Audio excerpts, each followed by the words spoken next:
संसद के बजट सत्र के दूसरे दिन आज पीएम मोदी ने संसद भवन परिसर में मीडिया से बात की। पीएम मोदी ने राष्ट्रपति के अभिभाषण को देश की आवाज बताया। 2 दिन पहले हुए मदर ऑफ ऑल डील्स को देश के लिए बेहद महत्वपूर्ण बताते हुए प्रधानमंत्री नरेंद्र मोदी ने कहा कि इस डील से भारत के लिए बहुत बड़ा बाजार खुलेगा। डील से युवाओं को बेहतर अवसर मिलेंगे। पीएम ने कहा कि लॉन्ग टर्म पेंडिंग प्रॉब्लम्स अब पुरानी बात हो गई हैं। अब योजना फाइल तक नहीं, लाइफ तक पहुंचती है। यूरोपियन यूनियन से ट्रेड डील होने के बाद यूरोपीय यूनियन में भारत का इलेक्ट्रॉनिक्स निर्यात बढ़ सकता है। समझौते पर अमल के बाद ईयू अमेरिका के बाद भारत के लिए सबसे बड़ा स्मार्टफोन बाजार बन सकता है। इलेक्ट्रॉनिक्स निर्यात करीब $50 अरब तक पहुंचने का अनुमान है। ईयू में भारतीय इलेक्ट्रॉनिक्स आइटम पर अभी 14% शुल्क लगता है। एफटीए पर अमल होने के बाद ये शुल्क शून्य हो जाएगा, जिससे ईयू के बाजार में भारत के फोन और इलेक्ट्रॉनिक्स आइटम काफी सस्ते हो जाएंगे। देश की सरकारी aerospace company Hindustan aeronautics limited HAL अब देश में रूसी यात्री विमान SJ-100 का निर्माण करेगी। विंग्स इंडिया 2026 विमानन शिखर सम्मेलन में एचएएल और रूस की यूनाइटेड एयरक्राफ्ट कॉर्पोरेशन UAC के बीच SJ-100 यात्री विमान को भारत में बनाने के लिए ऐतिहासिक समझौता हुआ है। एचएएल अगले 3 से 4 साल में इसका निर्माण शुरू कर देगी। इस करार से भारत में यात्री विमानों के आयात पर निर्भरता कम होगी, साथ ही मेक इन इंडिया को भी बढ़ावा मिलेगा। कर्नाटक के मुख्यमंत्री सिद्धारमैया और उनके परिवार को मूडा स्कैम केस में कोर्ट से बड़ी राहत मिली है। बंगलुरु की जनप्रतिनिधियों की स्पेशल कोर्ट ने लोकायुक्त की बी रिपोर्ट को स्वीकार करते हुए क्लीन चिट दे दी है। कोर्ट ने साफ कहा है कि सीएम और 3 अन्य आरोपियों के खिलाफ जांच जारी रखने के कोई सबूत नहीं है, लिहाजा मांग को खारिज किया जाता है। आपको बता दें कि अर्जी में लोकायुक्त की क्लोजर रिपोर्ट को चुनौती देते हुए उसे अस्वीकार करने की मांग की गई थी। बॉलीवुड स्टार रणवीर सिंह कानूनी पचड़े में फंस गए हैं। उन पर आरोप है कि पिछले साल गोवा फिल्म फेस्टिवल के दौरान उन्होंने कर्नाटक की पवित्र दैव्य परंपरा का मजाक उड़ाया।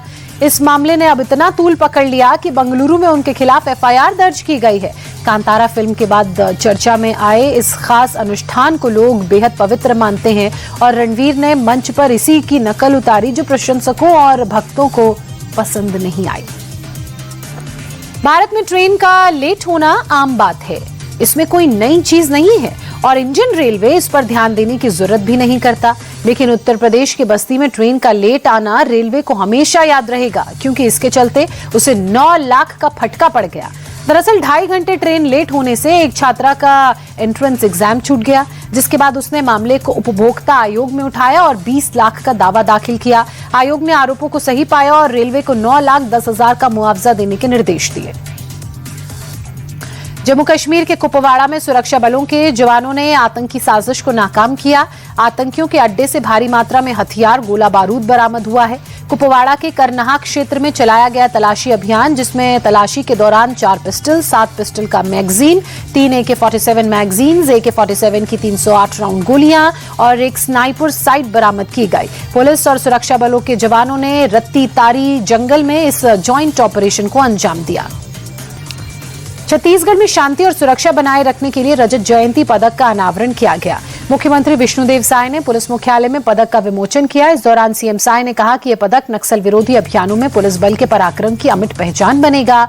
साथ ही सीएम ने कहा कि पदक छत्तीसगढ़ की माटी, संस्कृति और परंपराओं से गहराई से जुड़ा हुआ है। पदक गोल आकार का है और चांदी के रंग का होगा। छत्तीसगढ़ में पुलिस व्यवस्था को मजबूत बनाने की दिशा में एक बड़ा कदम उठाया गया। मुख्यमंत्री विष्णुदेव साय ने 255 करोड़ रुपए की लागत से बने पुलिस भवनों और 8 नए साइबर थानों का लोकार्पण किया। इसके अलावा 9 पुलिस थानों में नए भवनों, ट्रांजिट हॉस्टल्स और सेंट्रल आर्म्ड स्टोर का भी लोकार्पण किया। इस दौरान सीएम ने कहा कि बेहतर सुविधाएं मिलने से पुलिस अधिकारियों और कर्मचारियों को सकारात्मक रूप से काम करने की प्रेरणा मिलेगी, कानून व्यवस्था और ज्यादा मजबूत होगी। अमेरिकी राष्ट्रपति डोनाल्ड ट्रंप ने ईरान के supreme leader Ayatollah Ali Khamenei को बातचीत की मेज पर आने या वेनेजुएला जैसी कार्रवाई के लिए तैयार रहने के संकेत दिए। ट्रंप ने सोशल मीडिया पर जारी संदेश में कहा, कोई परमाणु हथियार नहीं रखने की बात होगी, वरना एयरक्राफ्ट कैरियर अब्राहम लिंकन के नेतृत्व में एक बड़ा ईरान की तरफ बेड़ा बढ़ रहा है और ये हमला पिछली बार से भी ज्यादा घातक होगा। न्यूजीलैंड ने भारत को चौथे T20 मैच में 50 रनों से हराया। विशाखापट्टनम में टॉस हारकर पहले बल्लेबाजी करने उतरी न्यूजीलैंड ने टिम साइफर्ट की अर्धशतकीय पारी की बदौलत 215 रन बनाए। जवाब में भारतीय टीम 165 रन ही बना पाई। 5 मैचों की T20 सीरीज में भारत अभी 3-1 से आगे है। विशाखापट्टनम में अभिषेक शर्मा खाता खोले बिना पवेलियन चलते बने। संजू सैमसन 24 तो सूर्य कुमार यादव 8 रन ही बना सके। रिंकू सिंह ने 39 रनों की पारी खेली। भारत और न्यूजीलैंड के बीच T20 सीरीज का 5वां और आखिरी मुकाबला 31 जनवरी को तिरुवनंतपुरम में खेला जाएगा। जम्मू कश्मीर में एवलांच की चेतावनी जारी की गई है। मौसम विभाग के अधिकारियों के मुताबिक घाटी में भारी बर्फबारी के बाद लोगों को अलर्ट किया गया है। कश्मीर में बर्फबारी से मौसम की स्थिति बेहद खराब बनी हुई है। पहाड़ी इलाकों में रहने वाले लोगों को कुछ दिनों से सुरक्षित जगह रहने की सलाह दी गई है। जम्मू कश्मीर की आपदा प्रबंधन की टीम को किसी भी स्थिति से निपटने के लिए हाई अलर्ट पर रखा गया है।